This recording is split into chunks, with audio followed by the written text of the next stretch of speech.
There we go. I guess when I opened, 3 hours ago or so, I mentioned the vast amount of material which sits on the internet concerning unconventionals. And actually, a big chunk of that material is kind of hostile to the whole idea. You know, there are all sorts of groups and opinions that say we are against industry activities in unconventionals because, and then there's a long list of things to do with either the scenic impact or water contamination or earthquakes, etc. And I wanted to make a couple of points, and one of them I will bore people from Canada and Norway by talking specifically about the UK for a minute at the end, but I just want to draw on, in a way, the technology analog and say that our colleagues in the industry in America have learnt a lot about how to work with all the stakeholders involved in this industry, and particularly in unconventionals. And there is a wealth of experience, and not that this is a great summary in any particular way, but this is a firm of lawyers from the East Coast, the US, who have, and many lawyers in the US have obviously grown fairly wealthy on the back of talking about unconventionals. And they, in their wisdom, decided to write a paper articulating their 10 best practice recommendations if you're getting involved in fracking. Now, I'm not going to go through them one by one, I'll just let you read them for a minute. So that's the first 5. And then there are another 5. And when you read those, my reaction is this is not rocket science. This is something that the industry is good at all the time, mainly common sense, pretty obvious and doable, all of them. And, you know, if that's kind of a reasonable legal summary from people who are actually not always on our side in the industry, it seems to me that we can develop stakeholder management fairly successfully in different, in the global arena as well. However, and here's my point, we have a problem, I think, in the UK, which lies elsewhere. It doesn't lie with stakeholders or actually contractors or authorities. It lies with the government. And our problem is this, that a legitimate question is actually, does the UK have any sort of strategy at all about energy? And at first sight, when you start off with these 2 statements, both from this year, you would say yes they do, or yes we do.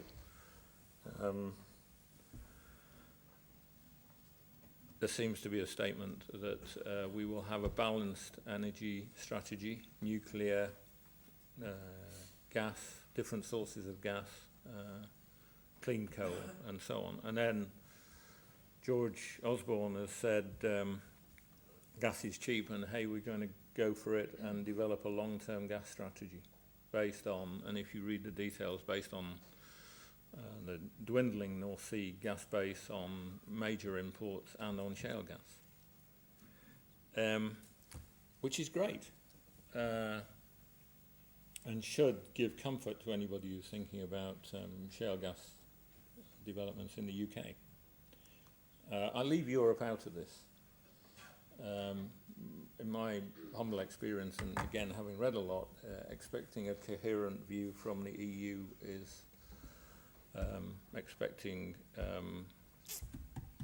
Southampton Football Club to win the Premier League. And then we have conflicting views, or different views. The Committee on Climate Change, which is headed actually by an ex-Conservative minister, has actually raised concerns about using gas power beyond 2030, as you say, as you see, arguing that it may actually be illegal under law nowadays. and actually strongly objecting to George Osborne's statement that we're going to use gas as a prime resource beyond 2030 and not actually restricting it to supporting renewables. And you know, the Energy Secretary Ed Davey from DECC said two things which seem to me to be contradictory. Traditional gas stations were not being encouraged after 2030 except as a backup for renewables. Sorry, I didn't spell that very well. Such as wind farms. But then we urgently need a massive new investment in gas generation.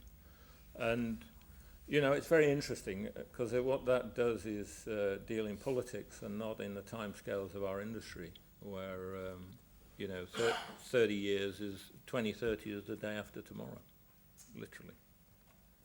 So, a couple of issues I think to leave in your head. I think first of all, and you'll forgive the sort of emotive nature of the next slide, but in contrast to what I said at the beginning, which is the way technology is evolving in the States, if you stand on a rig, you have difficulty seeing the next one. There does seem to be a movement that would like the English countryside to resemble this, where I would think you don't have to stand too far away to see the next one.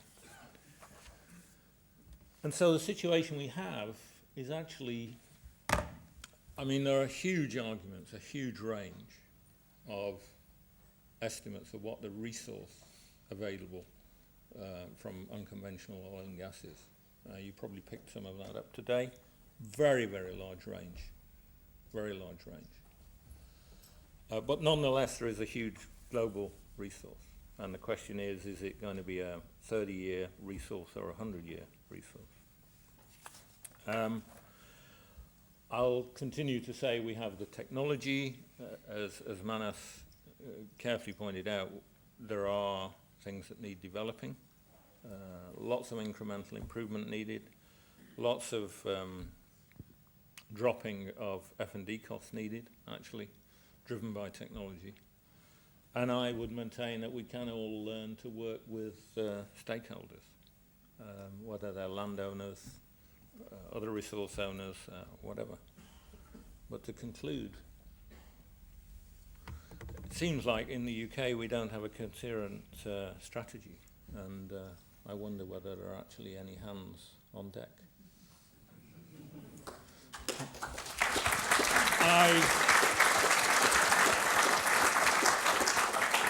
With that, I look forward to the video of my thoughts going viral, as I understand it, is the term. As my grandson, I've explained several times that my grandson's only 5, but he does understand what going viral on YouTube means.